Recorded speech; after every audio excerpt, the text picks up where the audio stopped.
Take an imaginary voyage on board the W.T. Preston, a sternwheel steam-powered snagboat located in Anacortes, Washington. Now a National Historic Landmark, she was hauled on dry land in 1983. This is an opportunity for you to view firsthand one of the only remaining intact vessels of her kind in existence. She resides next to the Anacortes Museum's Maritime Heritage Center. Join the museum's own guide, Dennis Mazza, as he takes you through the W.T. Preston.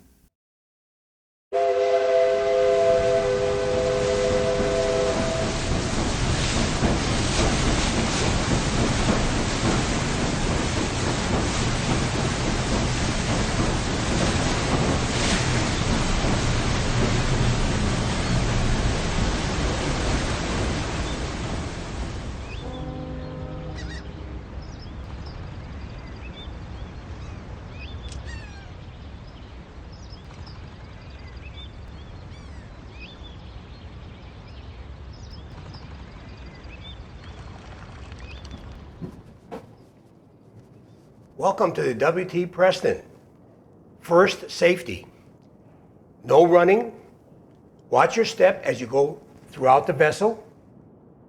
Thresholds. They are high throughout the boat. That means you'll have to step up and over as you go to various sections of the boat. Stairways, normally called ladders, are steep and narrow. Use the handrails.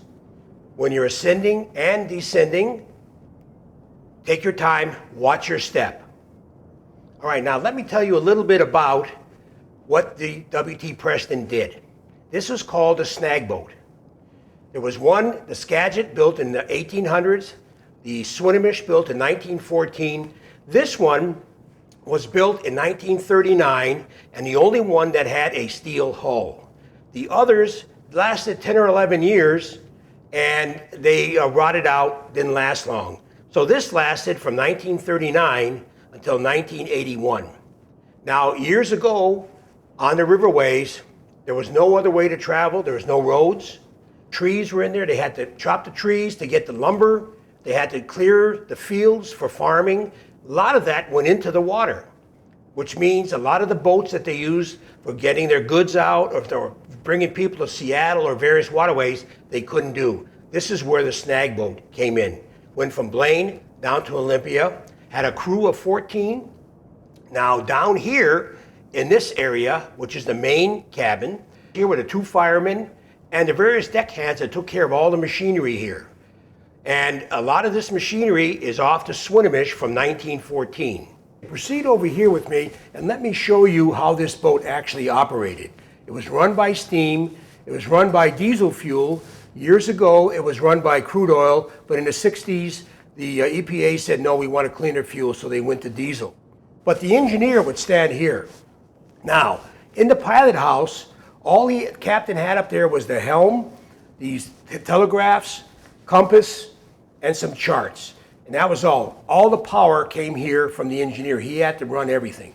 So when the captain would use the telegraph to use slow or standby, engineer would acknowledge that by moving this, and the captain would have that on his telegraph, so he knew that the engineer acknowledged. Or they would use the voice tube right here. As the steam came through the pipe, the engineer would open this up, which is the throttle, and the steam would come into these 2 engines here on the starboard and port side. Let me explain how the engines work. The steam comes in from the steam pipe into this engine. The exhaust goes out through this pipe right to the smokestack. The steam comes in. This is a 72-inch stroke with the piston, 14.5-inch bore. And as it comes in here, this is attached to the pitman arm, which is attached to the crankshaft of the paddle wheel.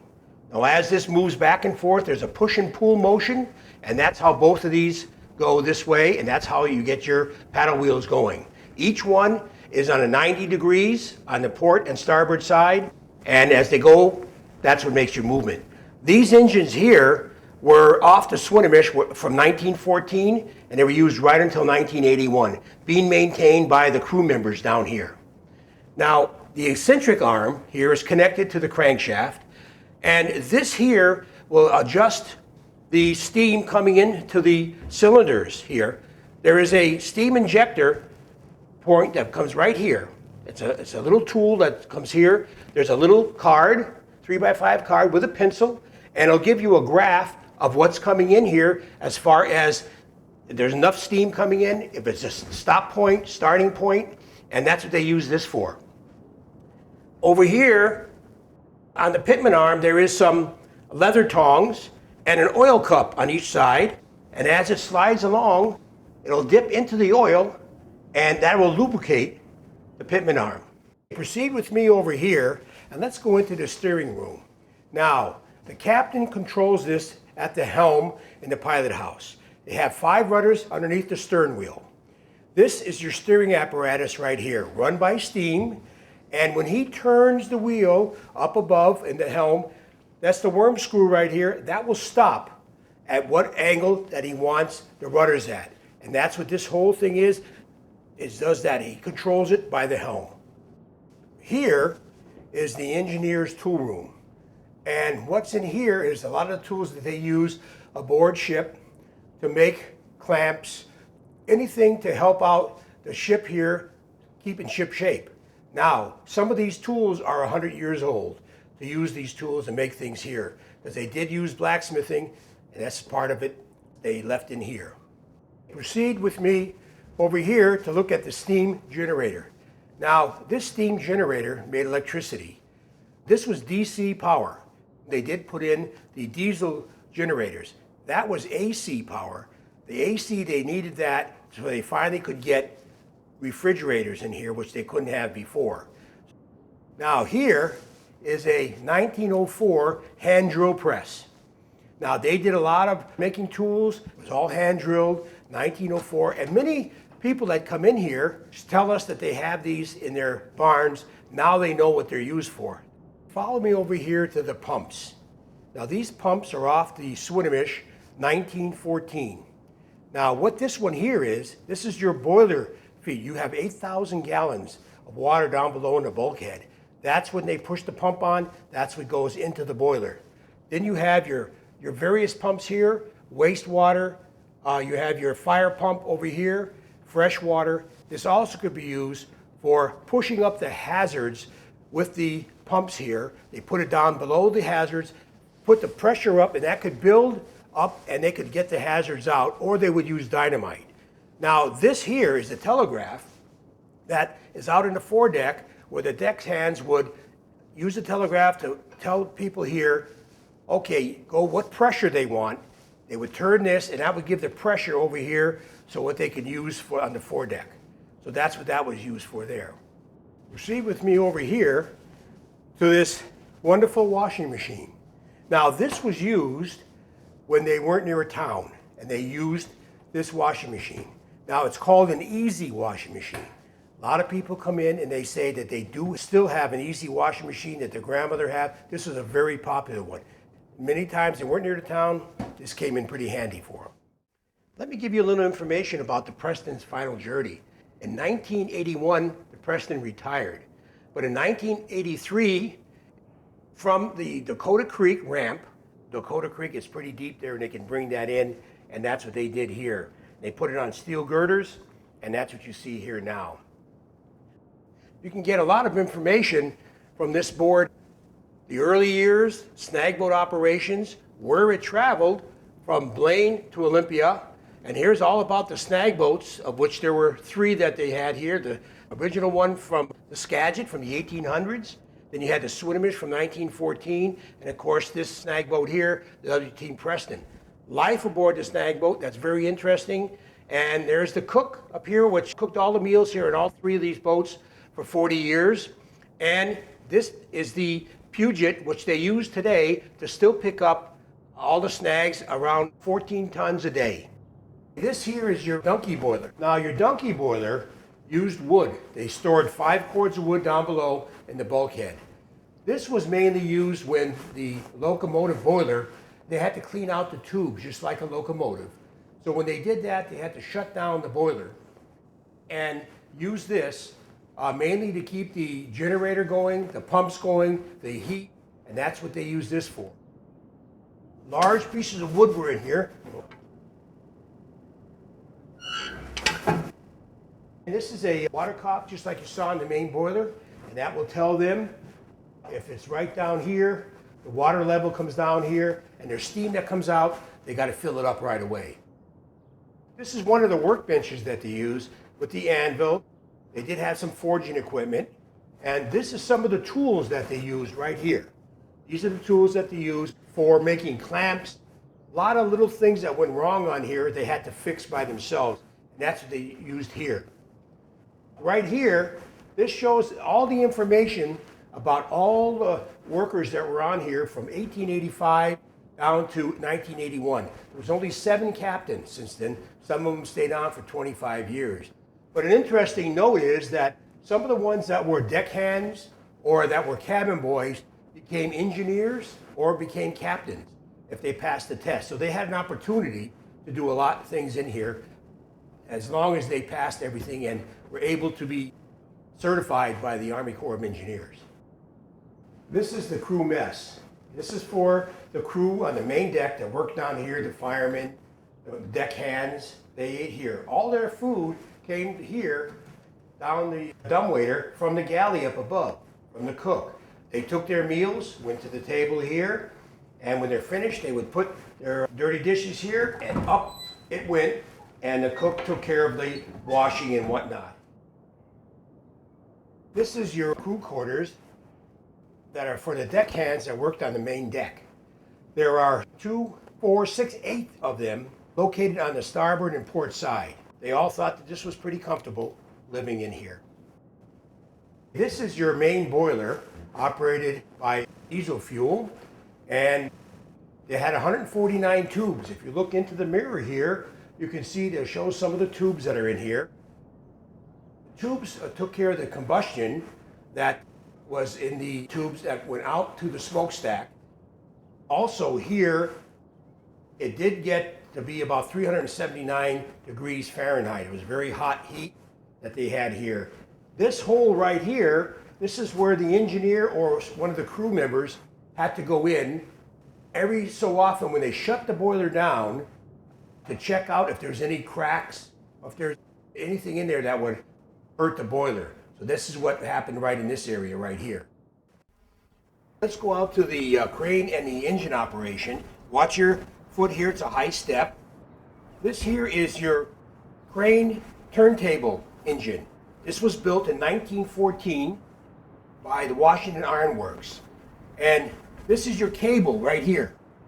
Cable is around the crane turntable. It can turn in any direction and put your debris and lumber, navigational hazards on the side of the bank or on the barge.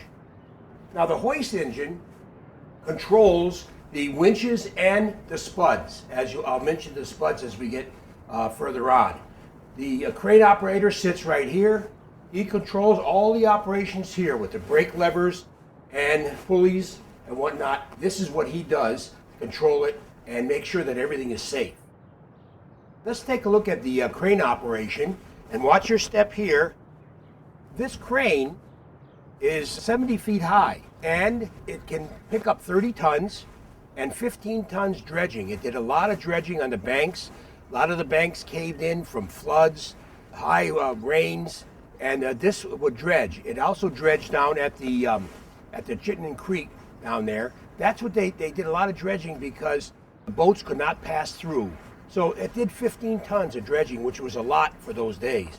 Over here is what they call a spud. Now this spud right here is a anchor. We have one fore and one aft. They would drop that down by gravity, pick that up by steam. That is the only way that this could be stable when they're picking up navigational hazards. They used to use the anchor, but the currents were too strong and they weren't able to use the anchor. They could put the navigational hazards on the side. Years ago, they used to be able to burn that, but then EPA said no, they couldn't. Then they also had a barge. They would put all the hazards and whatnot on the barge, push that barge to a certain location where it was delivered to various areas. Also, they had 2 boats right here where they were able to put in the water and go out and get hazards, branches sticking up. That's what this whole area was used for. All right, Next, we're going to go up to the starboard ladder here. We're going to go up to the cabin deck, take a left, and go into the social room.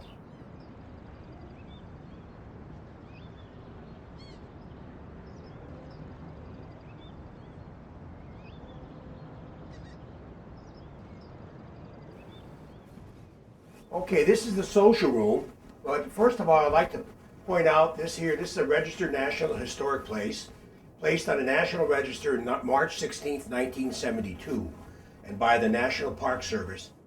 This also was used for visitors, where they can stay here and watch the operation, but not get involved so they don't get hurt. So they stayed here. This also was used for their trophies, which they had many, for safety, for one of the races that they won, and that's what they had here. Now what we'll do is we'll follow through here, and you can see the officers' quarters. This here is the captain's room. He has his own shower and head here. And over here you have your engineer and your first mate. They share their showers and the head, but the rest of the crew, they have their showers located in the foredeck here. They share their head and their showers.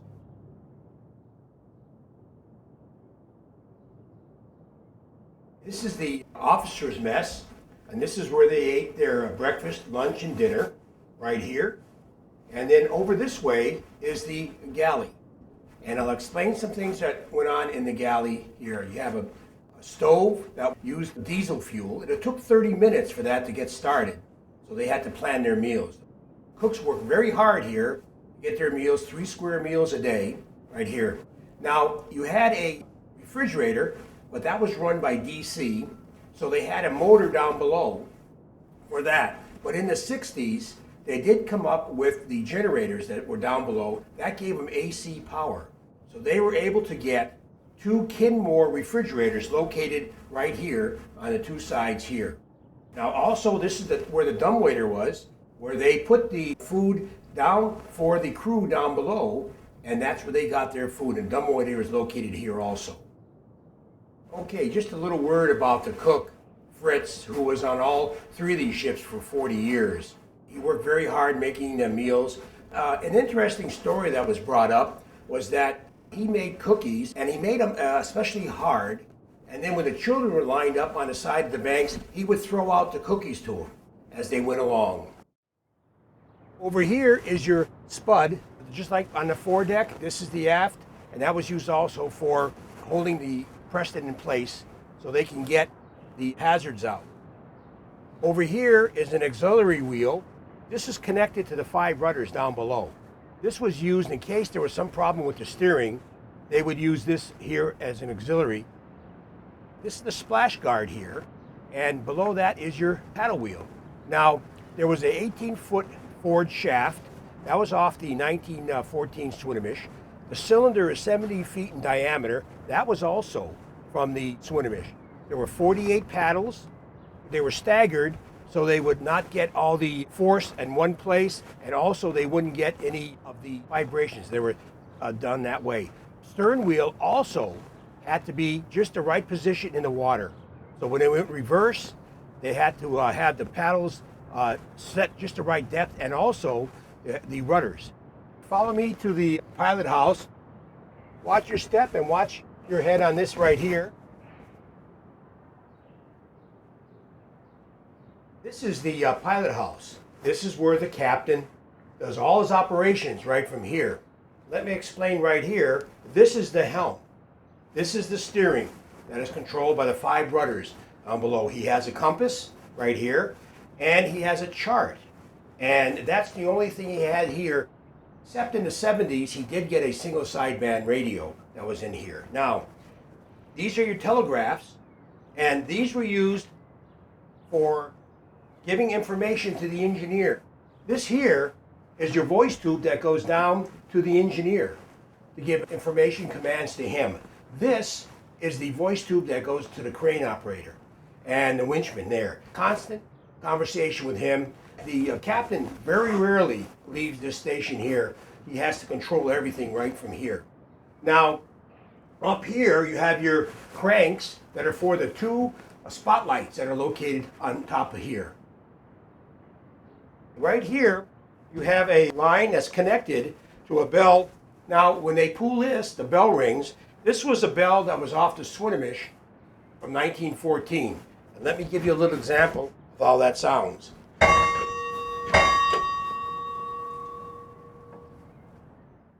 Remember that the Preston is a very special artifact, designed for a specific job and reflecting 150 years of local learning and development. When visiting aboard, please look carefully at the details that make her unique and also give thought to the human heritage represented. There are notes placed throughout the ship which correspond with the written material you have in your hands. Take your time and enjoy your visit to this memorial to the glorious days of Puget Sound's working steam paddle wheel snagboats. Please sign our guest book before you depart, and remember to tell your friends about your exciting visit and encourage them to come and see the ship for themselves.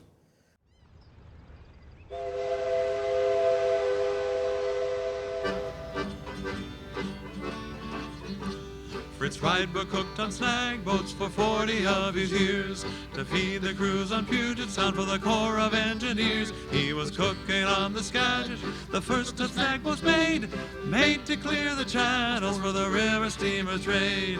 Fritz was a good man, he cooked of hearty meals, 3 squares for snagging, for steam and paddle wheels. He transferred to the Swinomish when the Skagit was retired, and from a wood-burning iron range to a new one oil-fired. Fritz stood maybe 5 foot tall, with feet flat on the floor, but Fritz stood 10 feet tall inside his galley door. Fritz was a good man, he cooked up hearty meals, 3 steers were cooking on the steam and paddle wheels.